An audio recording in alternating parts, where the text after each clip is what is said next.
The trap at $3,000 a month. It feels safe. Your job still pays the bills, your investments barely whisper, and you think the big change will happen later. This is the story of every level between dependence and dangerous freedom, and the month your own mind stops sounding familiar. You have almost nothing invested, maybe $1,200, maybe less. This is level 1. Your checking account decides your mood before breakfast. And every market move feels irrelevant because your wages still carry all the weight. One missed paycheck would erase your calm. The trap here is postponement.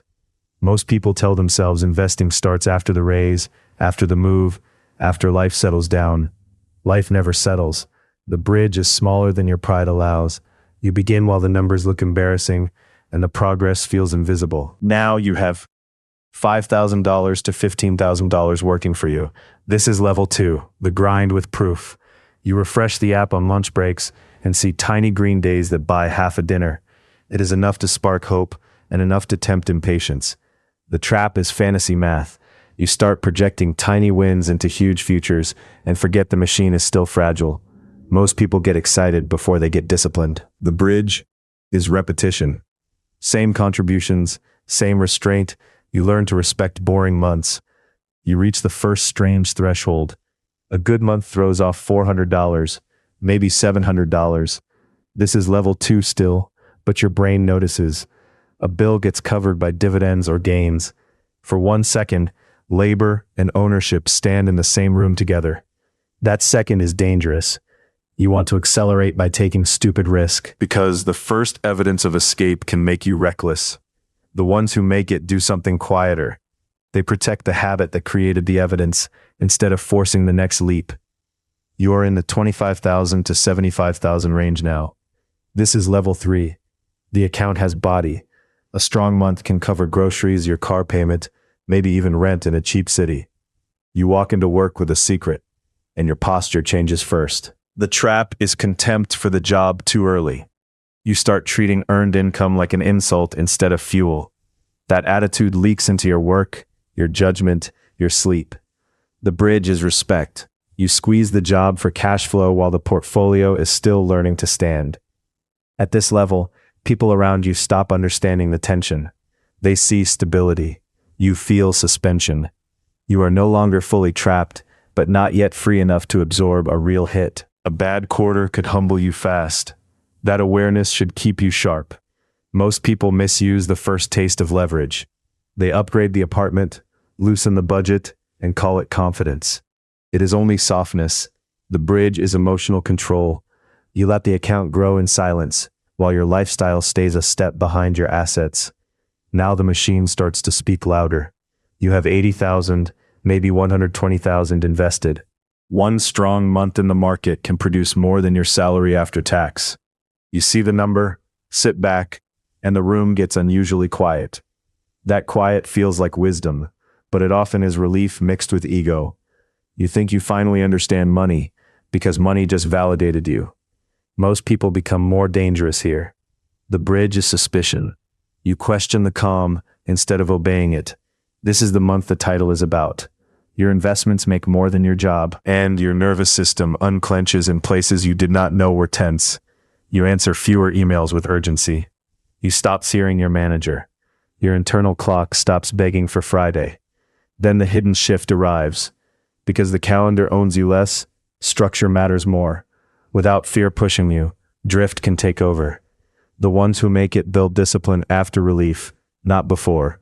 They stay deliberate when panic is no longer available as fuel. You enter level 5 around $150,000 to $300,000 invested, depending on income and market conditions.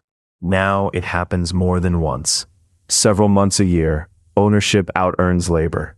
You stop imagining freedom as a cinematic exit and start seeing it as arithmetic. The trap here is identity inflation. You begin to think you are a capital allocator because a bull market was generous to you. That story gets expensive. The bridge is humility. You remember that one lucky year can imitate skill for longer than your ego deserves. At this stage, your job changes psychologically before it changes financially.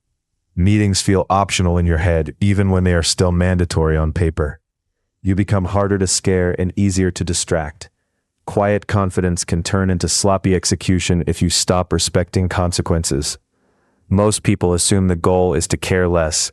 That is incomplete. You need cleaner tear, less fear, more precision. The bridge is stewardship.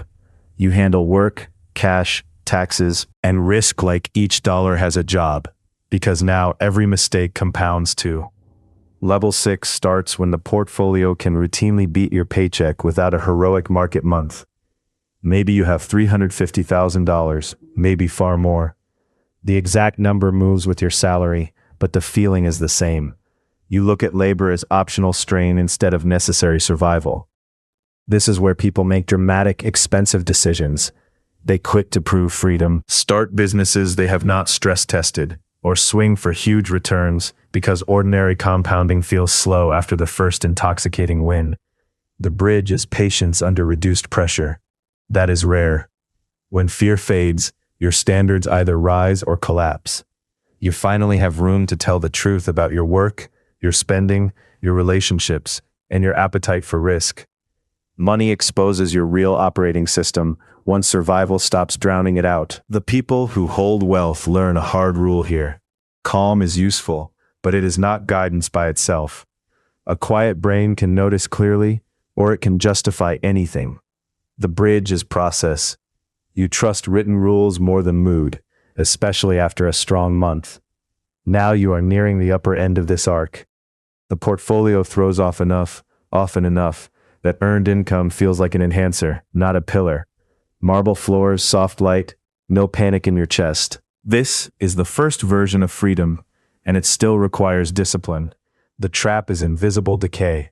You stop checking assumptions because emergencies stop stalking you. Most people do not lose progress in one explosion. They lose it by becoming casual. The bridge is vigilance without anxiety. You review, rebalance, and leave your ego outside the vault. The whole path looks less dramatic and more precise. You were never chasing a number alone. You were training your mind to handle less fear without becoming careless. Tell me the level you crossed last and what it cost.